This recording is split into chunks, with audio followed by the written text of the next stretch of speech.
जय हिंद बच्चों। चलो देखो आज का टॉपिक क्या होने वाला है, स्टार्ट करें। ठीक, ये रहा आज का टॉपिक। क्या लिखा हुआ है? संधारित्रों का संयोजन। ठीक, अब संधारित्रों के संयोजन में दो प्रकार का संयोजन होता है, एक होता है श्रेणी क्रम संयोजन और एक होता है समांतर क्रम संयोजन। तो हम लोग जो है श्रेणी क्रम संयोजन पढ़ चुके हैं, आज जो पढ़ने वाले हैं वो समांतर क्रम संयोजन पढ़ेंगे। ठीक है, तो चलिए देखते हैं, अपने फिगर की तरफ चलें। ये रहा आपका फिगर। ठीक है, अब इस फिगर में ध्यान से देखिए, आपको तीन संधारित्र दिखाई दे रहे हैं। ठीक है, पहले संधारित्र की जो धारिता है वो C1 है, दूसरे संधारित्र की जो धारिता है वो C2 है और तीसरे संधारित्र की जो धारिता है वो C3 है।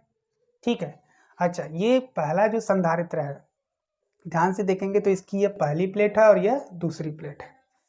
इसी तरीके से दूसरे संधारित्र की यह पहली प्लेट है और ये दूसरी प्लेट है। इसी प्रकार से तीसरे संधारित्र की ये पहली प्लेट है और ये दूसरी प्लेट है। अब अगर आपको ध्यान से देख रहे होंगे तो सभी संधारित्रों की जो पहली प्लेट है वह एक बिंदु X से जुड़ा हुआ है और जो आपका सभी संधारित्रों का जो दूसरा प्लेट है वह एक बिंदु Y से जुड़ा हुआ है। ठीक है, तो इस प्रकार से यदि संधारित्रों का संयोजन किया जाता है तो यह संयोजन क्या कहलाता है? यह संयोजन आपका कहलाता है समांतर क्रम संयोजन। ठीक, अब देखिए इसको हम लोग क्या करते हैं, एक बैटरी से जोड़ देते हैं। ये हमने एक बैटरी से इसको क्या कर दिया, जोड़ दिया। ठीक, अब देखिए जब बैटरी से जोड़ेंगे तो क्या होगा, यह पूरी धातु की प्लेटें हैं सभी, तो यहाँ से इलेक्ट्रॉन इधर चलेंगे, यानी अगर ऋणावेश इधर चल रहा है तो धनावेश किधर चलेगा, इधर की तरफ। तो मान लेते हैं कि इसमें से कितना आवेश निकला है, +Q आवेश निकला।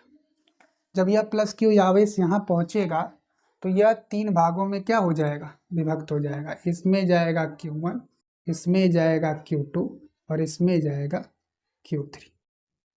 ठीक है, चलिए अब जब ये यहाँ जाएगा तो इस पर आवेश आ जाएगा +Q1। ठीक है,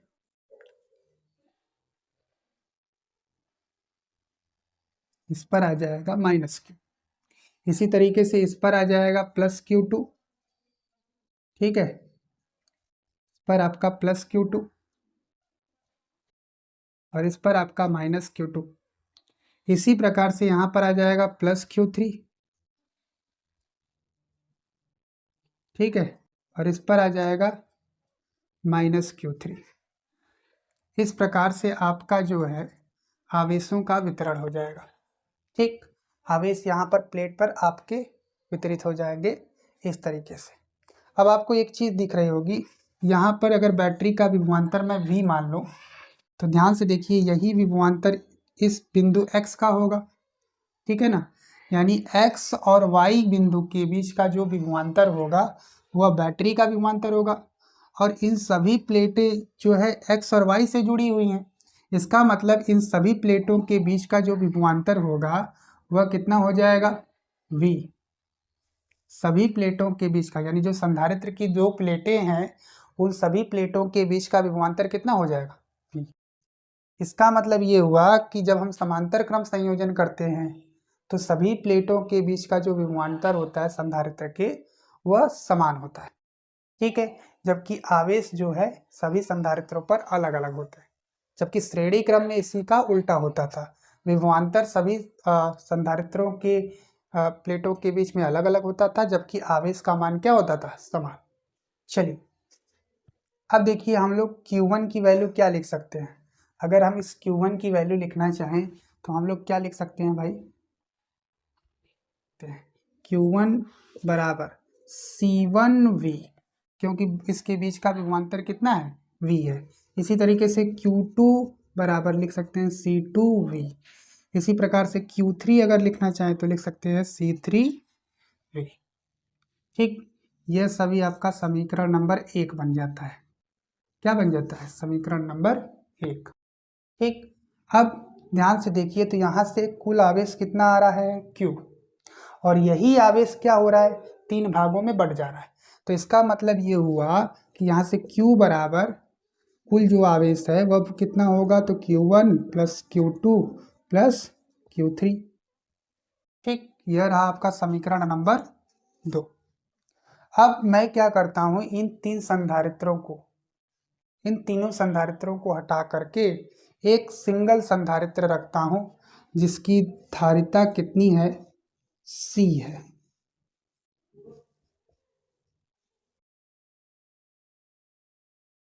ठीक है, इसका संधारित्र का धारिता कितनी है, C है। ठीक है, और इसके प्लेटों पर आवेश कितना आ रहा है, +Q, और इधर कितना आ रहा है, -Q। बैटरी के बीच का जो विभवांतर है वो V है।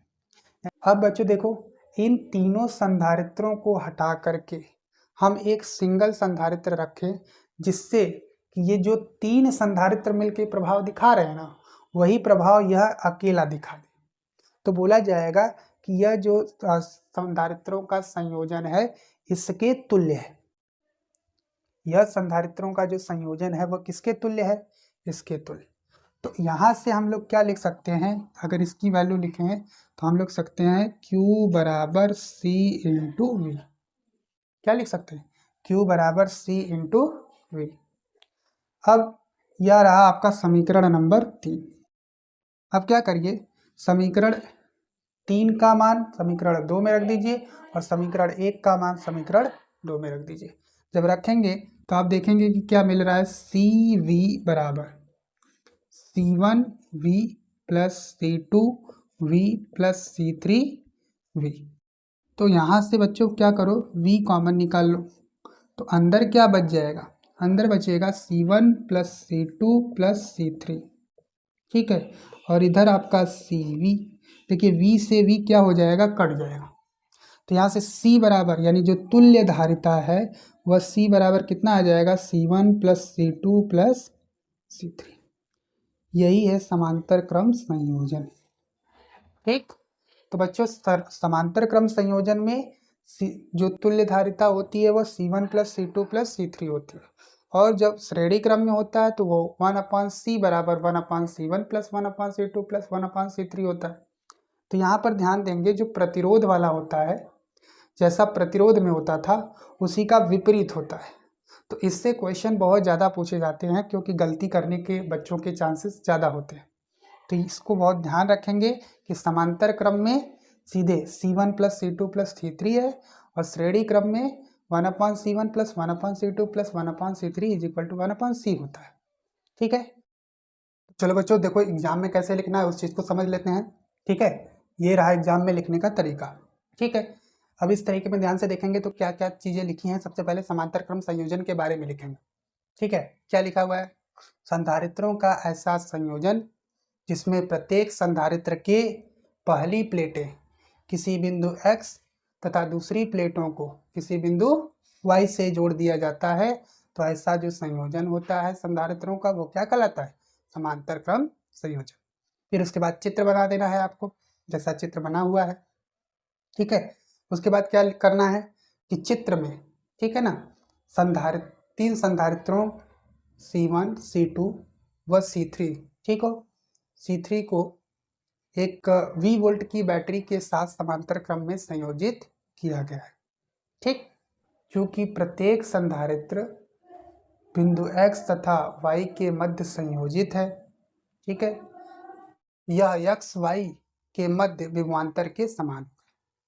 ठीक, अच्छा अब आगे देखिए क्या लिखा हुआ है, क्योंकि सभी संधारित्रों की जो धारिताएं हैं वो अलग अलग है, भिन्न भिन्न है, अतः उन पर आवेश की मात्रा भी क्या होगी, भिन्न भिन्न, जो निम्नवत है। क्या है, Q1 बराबर C1V, Q2 बराबर C2V, Q3 बराबर C3V।